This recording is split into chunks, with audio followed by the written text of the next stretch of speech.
Hi friends, welcome to ITI gold technical channel में आपका स्वागत है। Daily current affairs, vacancies information, ITI से रिलेटेड वीडियो पाने के लिए हमारे चैनल को सब्सक्राइब कीजिए। सब्सक्राइब करने के बाद बेल आइकन को ऑन कीजिए ताकि मैं जो भी नया वीडियो बनाऊं सबसे पहले आपके पास पहुंचे और आप उसे देखें। यदि आपको सेशन अच्छा लगता है, सेशन से कुछ जानकारी मिलती है तो इसे लाइक कीजिए और दोस्तों में शेयर कीजिए।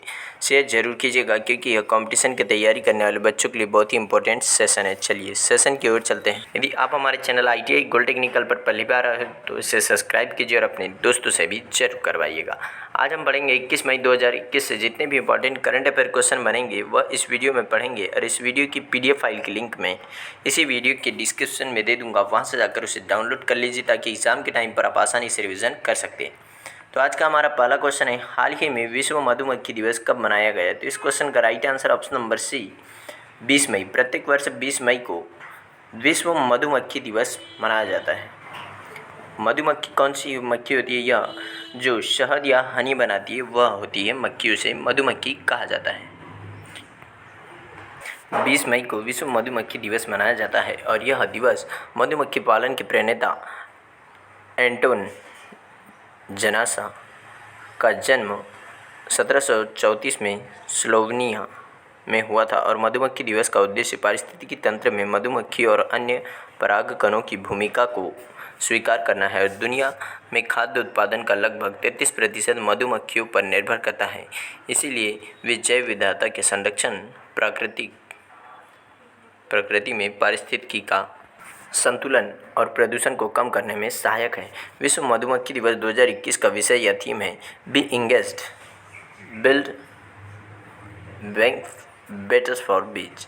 B engaged, build back better for bees इसका 2021 में थीम है। तो इस संयुक्त राष्ट्र के सदस्य राज्यों ने दिसंबर 2017 में 20 मई को विश्व मधुमक्खी दिवस के रूप में घोषित करने के लिए स्लोवेनिया में प्रस्ताव को मंजूरी दी और संकल्प में विशिष्ट संरक्षण उपायों को अपनाने का आह्वान किया और मधुमक्खियों के संरक्षण और महत्व और मानवता के लिए उनके महत्व पर प्रकाश डाला। और पहला विश्व मधुमक्खी दिवस 2018 में मनाया गया था।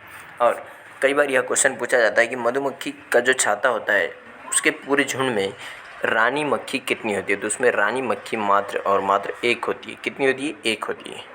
यह क्वेश्चन कई बार एग्जाम में पूछा गया है।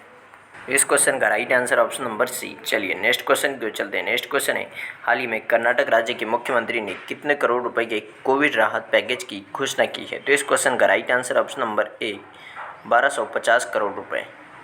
कोविड राहत, कोविड से के लिए जो भी ज़रूरत पड़ेगी उसमें यह पैसा यूज़ किया जाएगा। कर्नाटक की राजधानी है बेंगलुरु। और अब कर्नाटक की कुछ बेसिक जानकारी के बारे में देख लेते हैं। हम कर्नाटक राज्य के प्रमुख राष्ट्रीय उद्यान कौन कौन से हैं?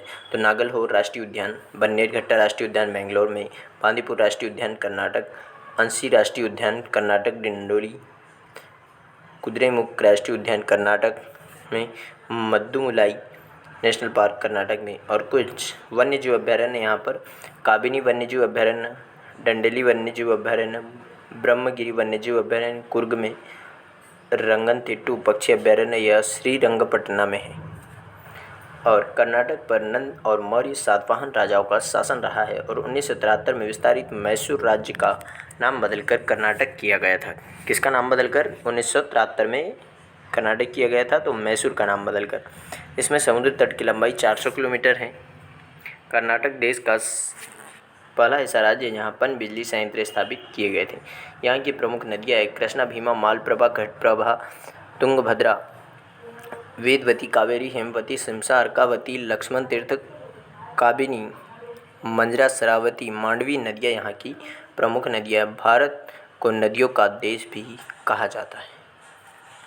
आगे देख लेते हैं हम इसमें। आगे है महात्मा गांधी या जोग गरसोप्पा जलप्रपात। यह भारत का सबसे ऊंचा जलप्रपात है जो कर्नाटक राज्य में शरावती नदी पर है। इसकी ऊंचाई है 255 metre.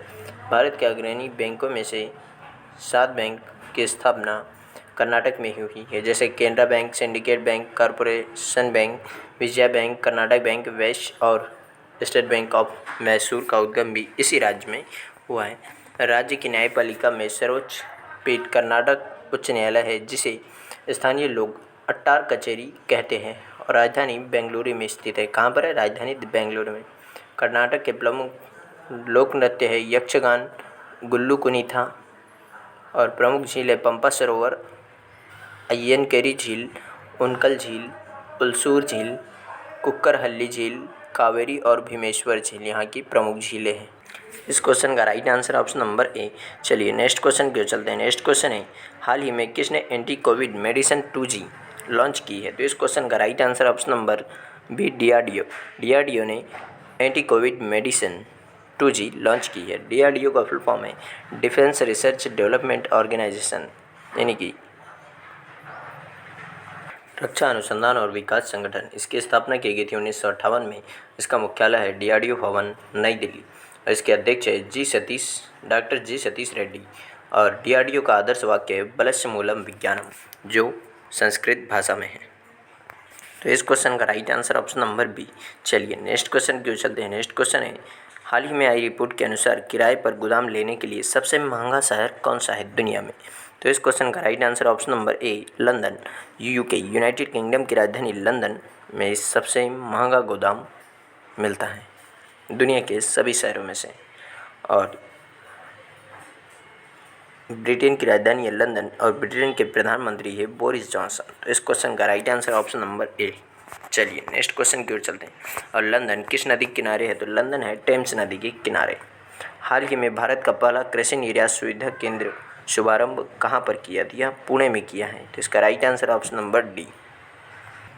Maharashtra chamber of commerce industry and agriculture ने national bank for agriculture and rural development bank NABARD के सहयोग से पुणे में भारत का पहला कृषि निर्यात सुविधा केंद्र शुरू किया। और यह नया सुविधा केंद्र कृषि क्षेत्र में निर्यातकों के लिए वन स्टॉप सेंटर के रूप में काम करेगा और यह साथ ही वैश्विक मानकों के अनुसार इस क्षेत्र से कृषि निर्यात को बढ़ावा देगा।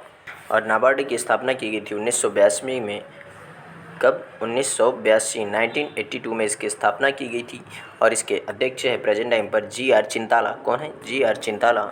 इसका हेडक्वार्टर है महाराष्ट्र के मुंबई में, जिसने भी भारत का पहला कृषि निर्यात सुविधा केंद्र स्थापित किया। कहाँ पर? पुणे में। और यह भी महाराष्ट्र में, पुणे। चलिए नेक्स्ट क्वेश्चन की ओर चलते हैं। नेक्स्ट क्वेश्चन है हाल ही में विकाराबाद क्षेत्र के अस्पतालों में आकाशीय दवा का पायलट परीक्षण किया, वह किस राज्य में? तो इस क्वेश्चन का right answer option number D Telangana. Vikarabad क्षेत्र कहाँ पर है? यह तेलंगाना में।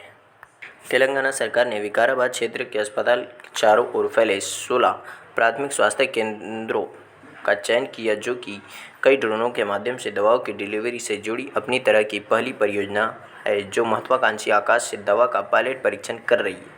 कोल्ड चेन सुविधाओं की उपस्थिति के कारण क्षेत्र के अस्पताल को केंद्रीय बिंदु के रूप में चुना गया और वह चयनित PSC यानी विजुअल लाइन ऑफ साइट और beyond visual line of site है। और इसका गठन किया गया था 2 जून 2014 को। और यहाँ पर राज्यपाल है तमिलिसाई सौंदरराजन और मुख्यमंत्री है के चंद्रशेखर राव। यहाँ पर द्विसदनीय यानी कि विधान परिषद भी है। विधान परिषद में 46 सीटें हैं और विधान परिषद भारत में मात्र 6 राज्यों में ही है। और विधानसभा में 119 सीटें हैं। और तेलंगाना राज्य को आंध्र प्रदेश राज्य से अलग करके नया राज्य बनाया गया था। अब इसकी सीमा की बात, कई बार यह क्वेश्चन पूछा जाता है कि तेलंगाना राज्य की सीमा समुद्र से टच होती है या नहीं? तो समुद्र से इसकी सीमा नहीं लगती है। इसकी सीमा लगती है महाराष्ट्र से, कर्नाटक से, आंध्र प्रदेश से, उड़ीसा से, छत्तीसगढ़ से। इन राज्यों से तेलंगाना राज्य की सीमा लगती है। तो इस क्वेश्चन का राइट आंसर है ऑप्शन नंबर डी, इसका राइट आंसर है। नेक्स्ट क्वेश्चन की ओर चलते हैं। नेक्स्ट क्वेश्चन है हाल ही में किस राज्य में विधान परिषद स्थापित करने की घोषणा की है? तो यह पश्चिम बंगाल राज्य में अभी विधान परिषद स्थापित करने की घोषणा की। पश्चिम बंगाल की राजधानी है कोलकाता, जो 1911 के पहले भारत की भी राजधानी हुआ करती थी। 1911 तक भारत की राजधानी कोलकाता थी। उसके बाद में दिल्ली स्थानांतरित कर दिया गया। और पश्चिम बंगाल में भी चुनाव हुए। यहाँ पर TMC की सरकार यानी कि मुख्यमंत्री बनी है ममता बनर्जी। विधान परिषद विधानमंडल का ही एक अंग है। और यह किन किन राज्यों में? तो आंध्र प्रदेश, बिहार, कर्नाटक, महाराष्ट्र, तेलंगाना, उत्तर प्रदेश के रूप में है। और भारत के राज्य एवं केंद्र शासित प्रदेश 31 में से 6 राज्यों में विधान परिषद है। कितने? मात्र और मात्र 6 राज्यों में। इसके अतिरिक्त राजस्थान, असम, उड़ीसा को भारत की संसद ने अपनी स्वयं के विधान परिषद बनाने की स्वीकृति दे दी। यह आपको यहाँ पर इमेज में भी दिख जाएगा। जैसे उत्तर प्रदेश, बिहार, महाराष्ट्र, तेलंगाना, आंध्र प्रदेश और कर्नाटक, इन राज्यों में विधान परिषद है। तो इस क्वेश्चन का राइट आंसर है ऑप्शन नंबर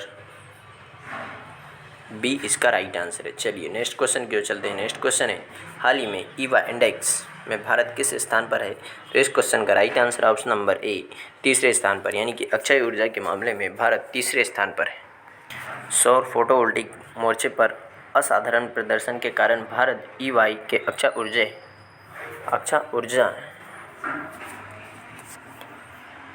देश आकर्षण सूचकांक में तीसरे स्थान पर एक पायदान ऊपर चला गया है। पिछले सूचकांक में वहाँ भारत चौथे स्थान पर था, उसमें से एक स्थान ऊपर चला गया और यह मुख्य रूप से सौर पीवी मोर्चे पर असाधारण प्रदर्शन के कारण हुआ है। और अमेरिका ने इसमें पहला स्थान बरकरार रखा और चीन एक उत्साही बाजार बना हुआ है और दूसरे स्थान पर कायम है। कौन? चीन। और भारत इसमें तीसरे स्थान पर है।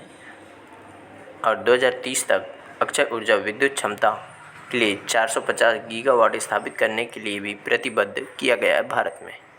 तो इस क्वेश्चन का right answer option number A.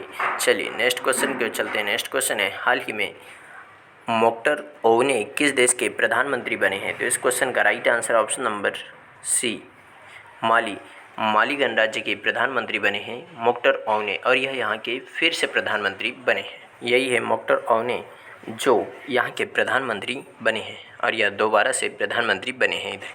और यह पश्चिमी अफ्रीका का एक स्थल सीमा देश है और अफ्रीका का 8वां सबसे बड़ा देश है। इसकी राजधानी बमाको है और मुद्रा यहाँ पर पश्चिमी अफ्रीकी CF फ्रैंक। तो इस क्वेश्चन का right answer option number C. चलिए नेक्स्ट क्वेश्चन की ओर चलते हैं। नेक्स्ट क्वेश्चन है, हाल ही में चमन लाल गुप्ता का निधन हुआ, वह कौन थे? तो इस क्वेश्चन का right answer option number D, वह एक राजनेता थे जिनका भी हाल ही में निधन हो गया। यही थे पूर्व केंद्रीय मंत्री चमन लाल गुप्ता, जिनका भी हाल ही में निधन हो गया है। और यह बीजेपी के वरिष्ठ नेता और पूर्व केंद्रीय मंत्री चमन लाल जी थे, जिनका भी हाल ही में निधन हो गया। और 1972 में वह जम्मू कश्मीर विधानसभा के सदस्य बनने के साथ शुरुआत की थी उन्होंने, और वह 5 दशकों में एक शानदार राजनीतिक जीवन रहा उनका। जम्मू कश्मीर के उधमपुर निर्वाचन क्षेत्र से 11वीं, 12वीं और 13वीं लोकसभा के सदस्य भी थे वह। तो इस क्वेश्चन का right answer option number D. चलिए आज का सेशन यही समाप्त होता है। यदि आप हमारे चैनल ITI गोल्ड टेक्निकल पर पहली बार आए हो तो इसे सब्सक्राइब कीजिए। सब्सक्राइब करने के बाद बेल आइकन को ऑन कीजिए ताकि मैं जो भी नया वीडियो बनाऊं सबसे पहले आपके पास पहुंचे और आप उसे देखें। यदि आपको सेशन अच्छा लगता है, सेशन से कुछ जानकारी मिलती है तो इसे लाइक कीजिए और दोस्तों में शेयर कीजिए।